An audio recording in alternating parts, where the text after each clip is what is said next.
Selamat malam saudara-saudari yang terkasih.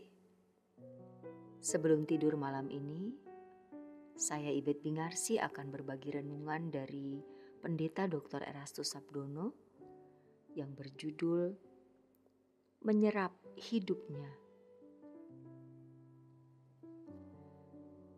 Jika kita menyadari dan menghayati ada Allah yang menciptakan langit dan bumi, lalu apa yang berhak kita klaim sebagai milik kita?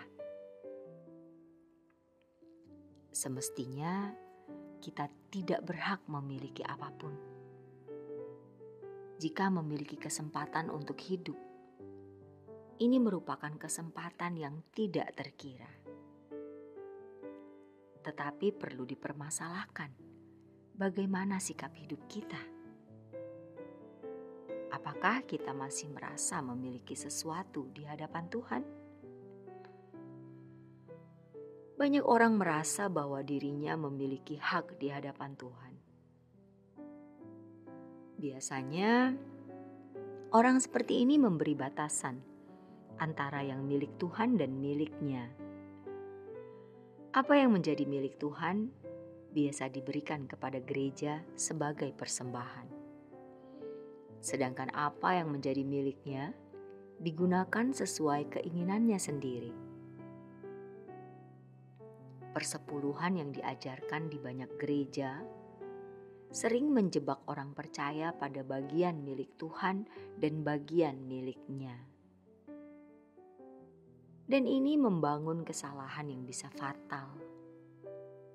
Mestinya segenap hidup kita adalah milik Tuhan, sehingga tidak ada pembagian milik Tuhan dan milik pribadi. Sesungguhnya sebagai orang percaya, kita telah ditebus sepenuhnya oleh Tuhan Yesus. Kita tidak berhak atas sejengkal pun dari hidup kita. Dalam 1 Korintus 6 ayat 19 dan 20 dikatakan, bahwa kamu bukan milik kamu sendiri, karena kamu telah ditebus, dibeli dengan harga yang lunas dibayar. Jelas sekali bahwa kamu bukan milik kamu sendiri. Jadi setiap orang yang telah ditebus Tuhan tidak berhak memiliki dirinya sendiri. Baik itu keluarga, harta, fasilitas, kehormatan, kesehatan, atau apapun itu, semuanya adalah milik Tuhan yang harus dikelola demi kepentingannya. Seharusnya tidak ada yang disebut sebagai milikku dan milik Tuhan. Semuanya harus disebut sebagai milik Tuhan dan berani kita persembahkan tanpa batas. Dalam 2 Korintus 5 ayat 14 dikatakan, sebab kasih Kristus yang menguasai kami, karena kami telah mengerti bahwa jika satu orang sudah mati, supaya mereka yang hidup tidak lagi hidup untuk dirinya sendiri, tetapi untuk Dia yang telah mati dan telah dibangkitkan untuk mereka. Dari ayat ini dapat kita ambil kesimpulan bahwa kematian Tuhan Yesus membawa orang percaya kepada satu kawasan baru. Kawasan tersebut adalah kawasan hidup bagi Tuhan. Hidup bagi Tuhan tidak boleh disederhanakan dengan menjadi pendeta atau pelayan gereja sepenuh waktu atau full-timer. Hidup bagi Tuhan juga tidak dapat dipandang secara dangkal sebagai hidup yang dipenuhi dengan kegiatan rohani seperti berdoa, datang ke gereja, dan membaca Alkitab semata. Hidup bagi Tuhan merupakan kawasan yang luas dan mencakup seluruh aspek kehidupan orang percaya. Dalam setiap perkataan, perbuatan, pertimbangan, keputusan, dan tindakan, seluruhnya dipersembahkan untuk kepentingan Tuhan. Untuk masuk dalam kawasan ini, setiap orang harus menyerap hidup Yesus yang tertuang dalam Injil. Menyerap kehidupan Yesus berarti mengikuti jejak hidup Tuhan yang mengabdi tanpa batas kepada Allah. Tuhan Yesus tidak membatasi antara miliknya dan milik Bapa.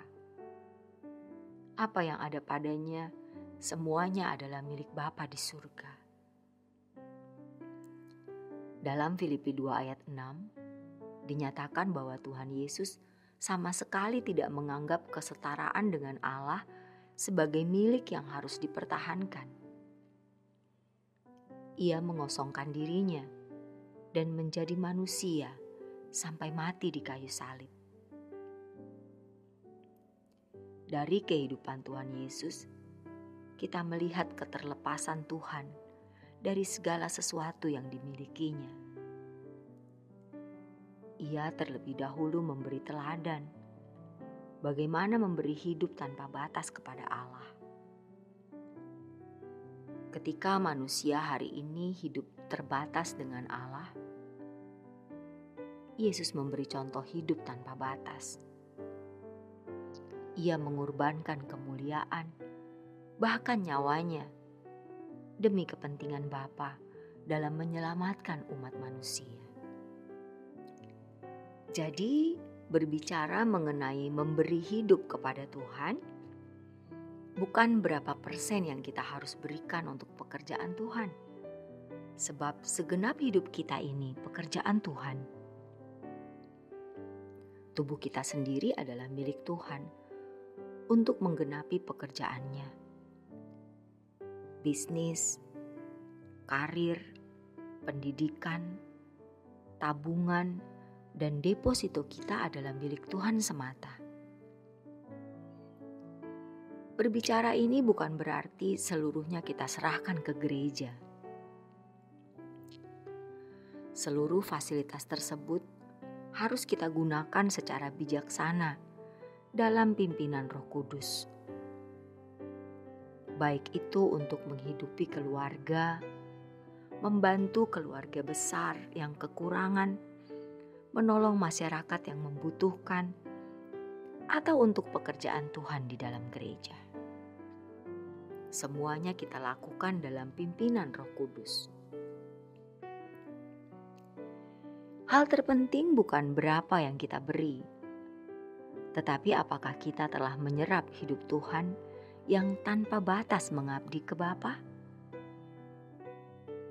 Jangan sampai kita masih merasa berhak atas hidup kita sendiri dengan memberi batasan antara milik kita dan milik Tuhan. Hendaknya kita melihat segala sesuatu yang Tuhan percayakan dalam hidup kita sebagai milik Tuhan yang harus kita kelola dalam pimpinan Roh Kudus. Dengan ini sebenarnya kita menyerap hidup Tuhan dalam hidup kita dan meneladani jejak hidupnya. Menyerap kehidupan Yesus berarti mengikuti jejak hidup Tuhan yang mengabdi tanpa batas kepada Allah. Demikianlah renungan malam kali ini. Kiranya renungan ini memberi pencerahan bagi kita semua. Selamat beristirahat dalam berkat Tuhan.